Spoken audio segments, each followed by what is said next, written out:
Bonjour mes amis, bienvenue à un nouveau épisode. Aujourd'hui, nous apprenons quelques expressions avec avoir. C'est parti.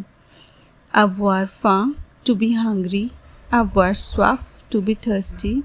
Avoir raison, to be right. Avoir tort, to be wrong. Avoir sommeil, to be sleepy. Avoir peur de, to be afraid of. Avoir en, to be years old. For example, quel âge as-tu? How old are you? J'ai 10 ans. I am 10 years old. Avoir a l'air plus adjective to look like.